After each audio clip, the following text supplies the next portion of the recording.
Hola,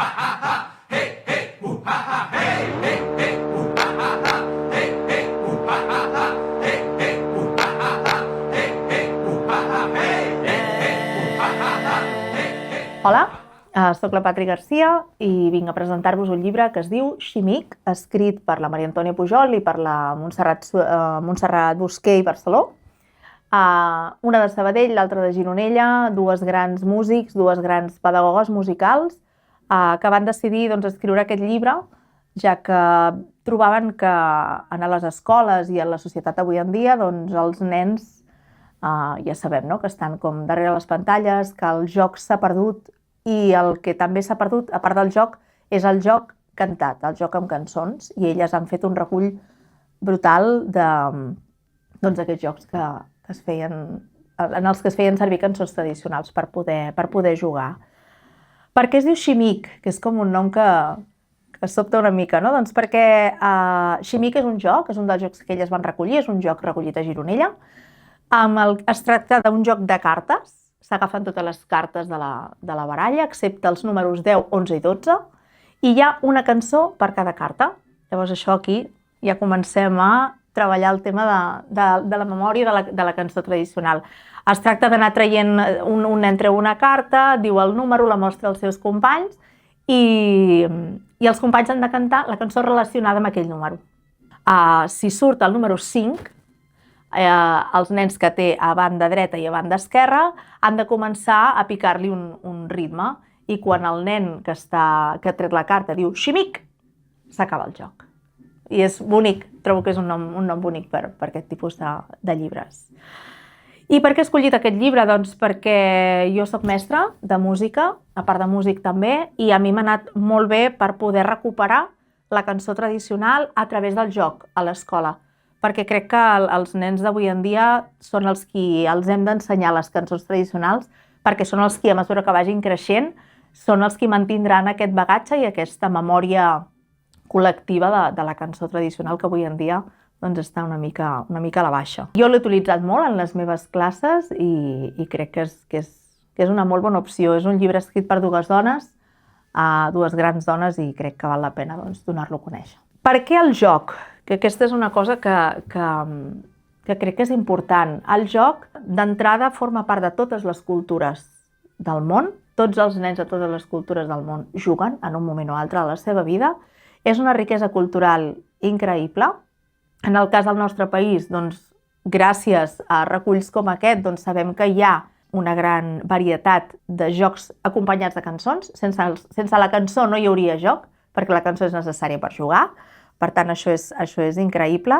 El joc permet divertir-se, permet aprendre, permet desenvolupar la persona a nivell integral, i això és una cosa que crec que és molt important en la cultura d'avui en dia, i més si parlem dels nostres infants, dels nostres petits. I què hi trobem a dins d'aquest llibre? Doncs mira, trobem jocs tradicionals catalans, on és això, on la cançó és un element imprescindible per poder-hi jugar. Per tant, t'obliga a cantar per jugar, i això és genial. I estan dividits en jocs amb desplaçament, jocs sense desplaçament, amb jocs d'ensats i amb jocs amb elements, que com a mestre, a nosaltres, els mestres ens ajuda molt, perquè segons el tipus d'activitat que vulguis fer, ens va molt bé tenir aquesta classificació.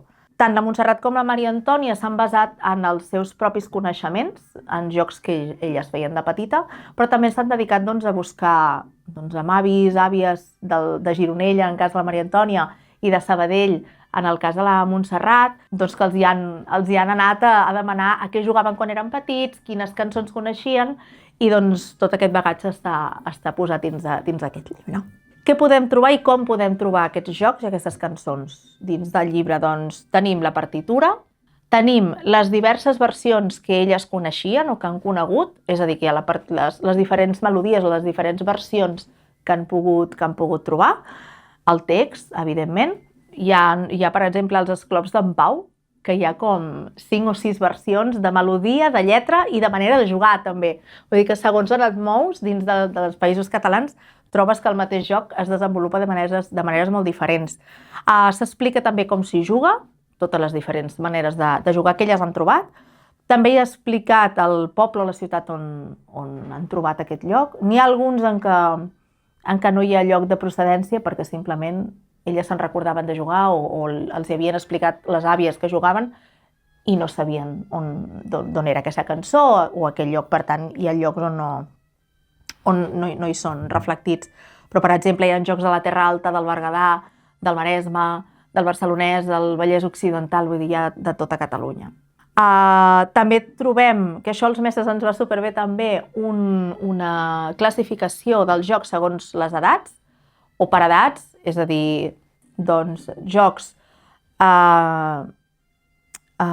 indicats o orientats a nens de 3 anys, de 4, de 5, de 6, i això també permet doncs, anar directament a buscar el tipus d'infants amb els que treballes o amb els que t'hi dediques, no? Sí que és veritat que elles en el llibre diuen que això és una cosa orientativa i que si et centres només en el tipus de joc i en la normativa del joc, o fins i tot en la cançó, en el tipus de cançó, estan orientats a una edat determinada i que estan pensats perquè els nens puguin ser autònoms a l'hora de jugar. En el moment en què un adult acompanya aquests jocs es poden ampliar a totes les edats, és a dir, perquè qualsevol joc acompanyat d'un adult doncs, pot ser desenvolupat també. També trobem doncs, això que hem dit abans, les diverses versions, la manera de jugar i la localització. També hi ha un glossari molt específic en el que hi ha reflectit tot el vocabulari específic del joc, per exemple, rotllana, fila, renglera, totes aquestes paraules que a nivell de joc són importants saber què volen dir, no? I una bibliografia doncs, molt extensa, que és des d'on elles han extret tots aquests jocs i tot aquest recull super bonic i super interessant. Podem fer-ne algunes, si voleu.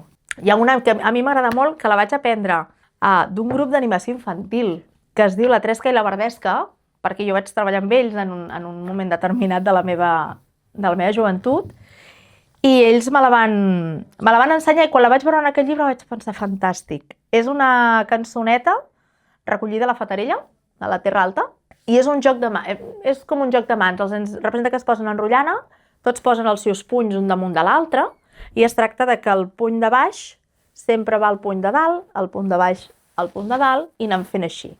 És un joc de contacte físic, no? I la cançó diu així, diu: pessic, pessiganya, de l'oli de la ganya, pessic, pessigó, de l'oli del granyó. Marieta gran a casa, mare no ho puc fer, tinc la mà torta, doncs deixa't la torta, gat escorxat, que corre pel terrat. Aquí parem i diu, què hi ha aquí dins? La miquica. Llavors el que té el puny a baix posa el dit aquí i diu, què hi ha aquí dins? La miquica. I qui diu la missa? Lo gato. Llavors totes les mans fan sapo, sapo, sapo, sapo, sapo, sapo, i cauen les mans. És un joc molt senzillet per nens de 4 anys, segons el que diuen elles. Un altre que hi ha per aquí també, per exemple, no sé si el coneixeu, el Trinco-Trinco de puntetes, és una danseta molt bonica. Bueno, és fàcil, es posen tots en rotllana. La cançó diu Trinco, trinco de puntetes, i en aquest moment els nens entren amb les puntetes cap a dins. No us mulleu les sabatetes, tiren enrere, i llavors ara posen els peus amb el taló i entren a dins. Trinco, trinco de talons, no us mulleu els sabatons, i tiren enrere. I és per treballar doncs, aquesta motricitat i aquest saber caminar doncs, amb les puntes i amb els talons. I una cosa que a mi em va sorprendre molt, per exemple, és una cançó molt bonica que vaig aprendre quan vaig anar a fer uns tallers de joc amb la meva filla, i que es diu La barqueta puja i baixa. Ens la va ensenyar la noia que portava el taller, i jo la coneixia d'aquesta manera. Jo em posava la nena aquí a la falda, i jo m'asseia com si fóssim com els indis, i llavors fèiem com una barqueta, fèiem el moviment de barqueta. La barqueta puja i baixa, la barqueta va remant, la mama és marinera, la Caral és capitana. A l'ordre, capitana! I llavors la nena deia, soc la Caral, i era com un joc de presentació. Però en canvi aquí, en el llibre, he trobat que ni la melodia és la que jo he après, ni la manera de jugar tampoc. Per tant, aquí hi ha la riquesa de tot el que hi ha dins d'aquest llibre, que són jocs tradicionals amb cançons tradicionals, però que avui en dia encara són vives. I això és fantàstic. La barqueta puja i baixa, la barqueta va remant. La mama és marinera, la Queralt és capitana. A la ordre, capitana!